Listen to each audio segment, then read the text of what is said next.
Welcome to my north-facing garden. A few years ago, in the beginning, there was only grass.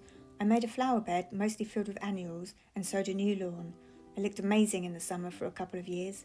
I even grew some sweet corn, and hyacinth flowers returned in the spring. But in the winter, the bed was void of life.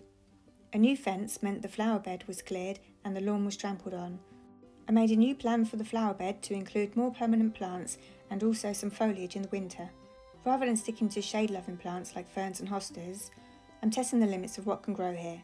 Over time, we will see which plants can adapt to this environment. It's been a while since my last video, and here's what I've been doing.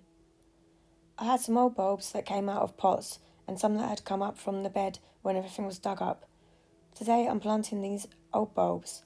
Most of them are in the box, but there are a few in this pot, and these look like old hyacinths in the plastic bag. I looked around the garden, and the only place I could see to plant them is in this trough. In the summer, this was filled with white California poppy. First of all, I need to clear it. Some grass has grown, and it isn't going to pull out easily.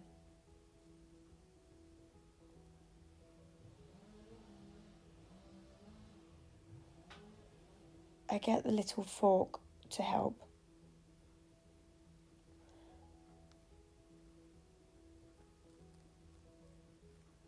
I even had to put my foot on the side, but I managed to pull it out eventually. It's taken quite a lot of soil with it. It doesn't even shake off. There are still a couple of California poppies that are surviving in here. That's why I'm bothering to take everything out, because I want to see if I can save them.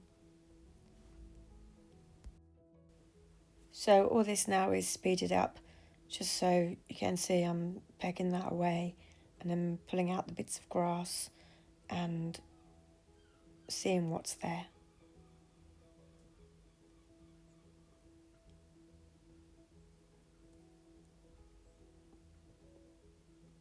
There's one of the California poppies. It's got quite a big root on it. Wasn't what I was expecting to see. And look, this is a seed pod from a nigella which has started growing. It's split in half and the seeds have just started growing in the shell. Amazing. That's all the plants out. There are a few roots in there, but I'm not too worried about them. So I'm hoping that the bulbs will have, even though they're old, I'm hoping that they will have enough energy in them to grow. We'll just see what happens. I tipped the contents of the box into the tray to see what there is. Looks like a mixture of bulbs with a lot of tulips. And they've already started growing. This little pot, everything has already started growing together. And there's a couple of mushrooms in there. I think I'll just leave that as it is for now.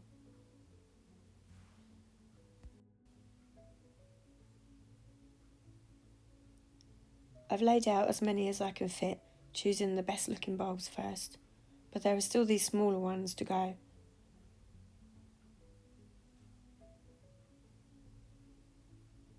There are some things I don't recognise in here. These little round ones. Not sure what those are.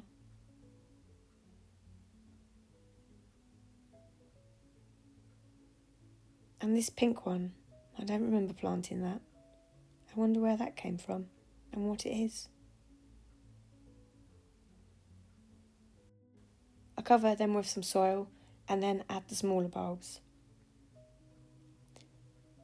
More soil on the top and then a bit of glass to cover it to stop the squirrels from digging in there. I've got this big pot which the fatsia came in.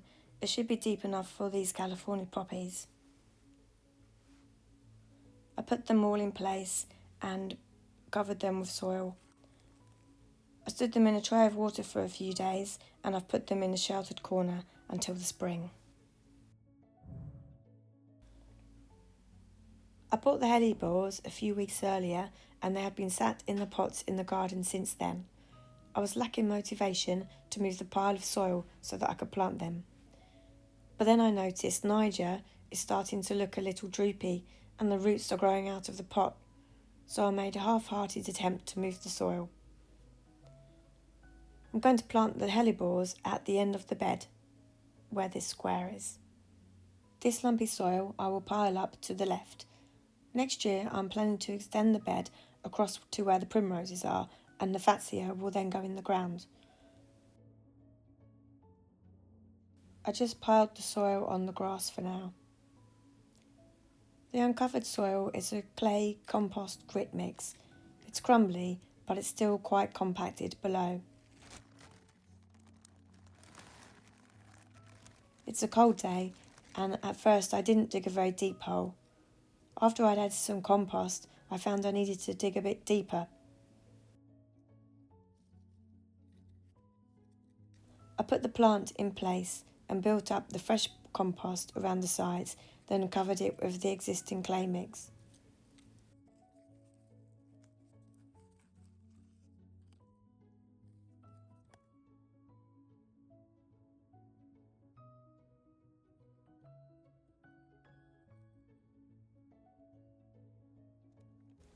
Again, adding some compost in the bottom of the hole. You might have noticed that I've used a different type of compost for this plant. The reason is because I didn't have much of any type of compost left, and I've basically used it all up, and it wasn't any other reason than that. This is the only compost I had left to use.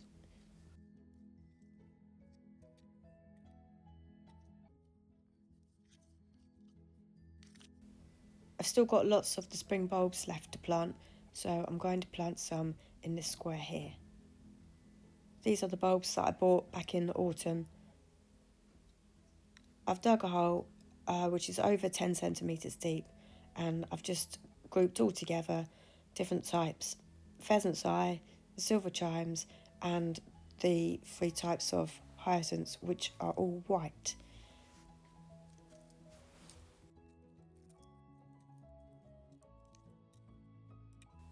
I filled in some soil there, but I've left room to put in some crocuses and some of the grape hyacinths.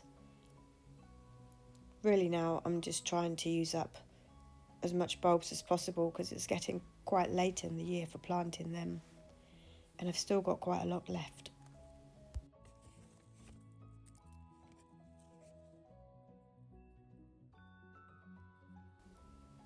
I'm just gently pushing them into the soil a little bit so that they don't move when they're covered over.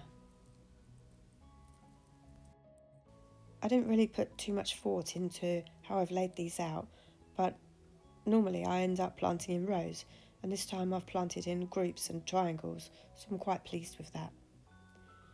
I give the hellebores quite a lot of water because they've been stood in pots for a long time and they did look a bit dry. Water them in well.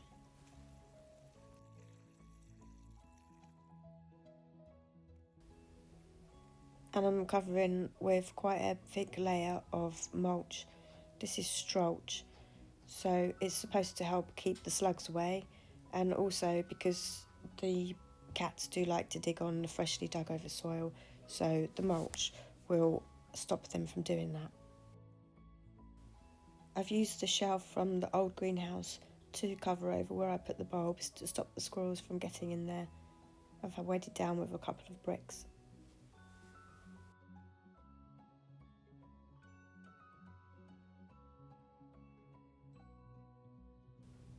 The hellebores are looking okay a couple of weeks after planting them, but today I've got to plant more spring bulbs. I'm going to try and use them all up today. I'm going to put some in this space here, and then some around the bottom of the witch hazel. The soil is horrible and waterlogged.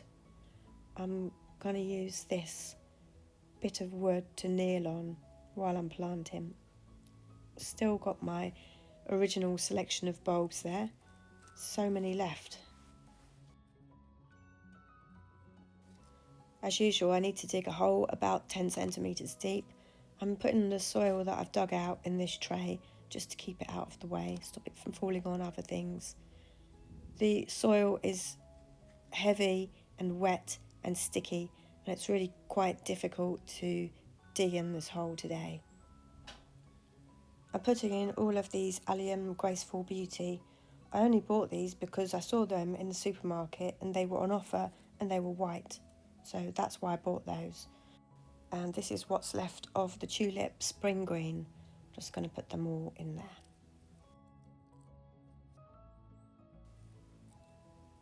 This one feels a bit empty.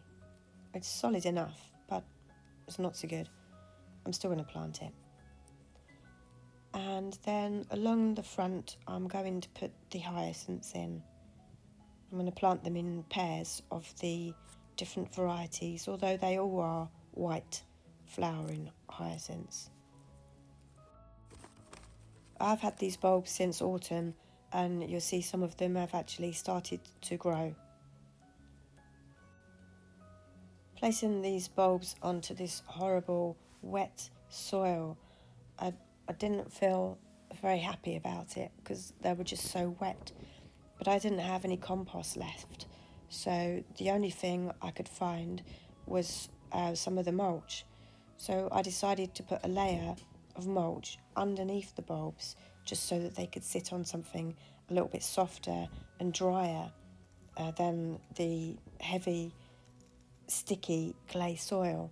And then I decided also to cover them with a little bit of the mulch because this clay soil is just so wet and heavy and sticky. But I'm thinking it's probably not a good thing to do. It might just turn the bulbs to mush. We'll see if anything grows in the springtime. Moving on to the next area, I put this grid on just to stop the animals from digging, not because there were bulbs underneath, but because I had dug over the ground when I put in the little witch hazel. Again, the soil here is sticky and heavy and generally not very nice. I've dug out a shallow strip in front of the witch hazel, and I'm going to be using up all of what's left of the crocuses and the grape hyacinths. I'm just dipping them in the hole so that I can see what's there.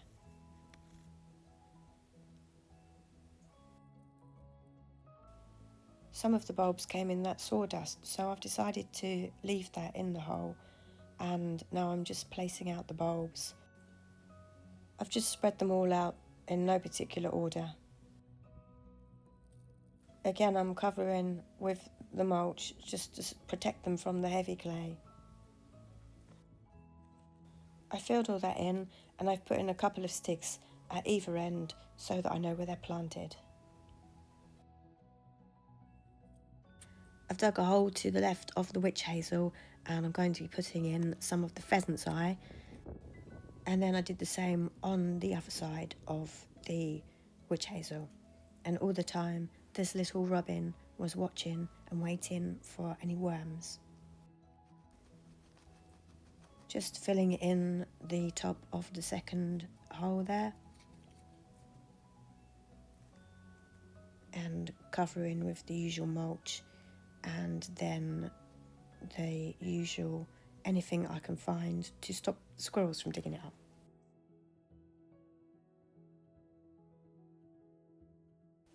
I ordered these lily of the valley back in the autumn, and they just arrived in December. I was going to put them in the garden next to the primroses, but their space has been filled up now, and also the ground is really hard out there and wet, so there's not going to be a good place to put them in the garden for the time being. I looked on the internet and see a recommendation to plant them in pots, and then once they've got growing, to plant them in the ground in May, so that's what I'm going to do. I've bought everything inside to put them in pots because it's such a cold day outside.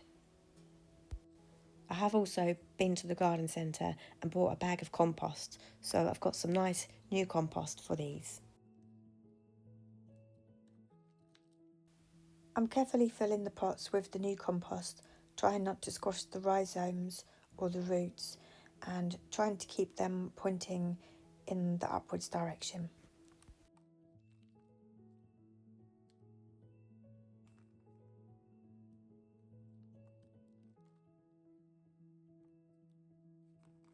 I don't have room to put them in the shed, so I've placed them on the patio by the house. It should be less cold there. I covered them with chicken wire to try to deter rodents.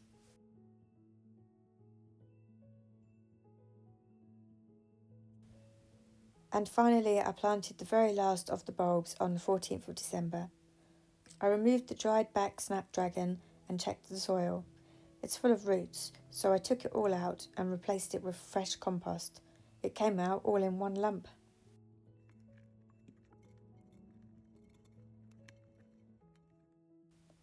The bulbs I have left are 3 tulips, 2 pheasant's eye and quite a lot of fritillary.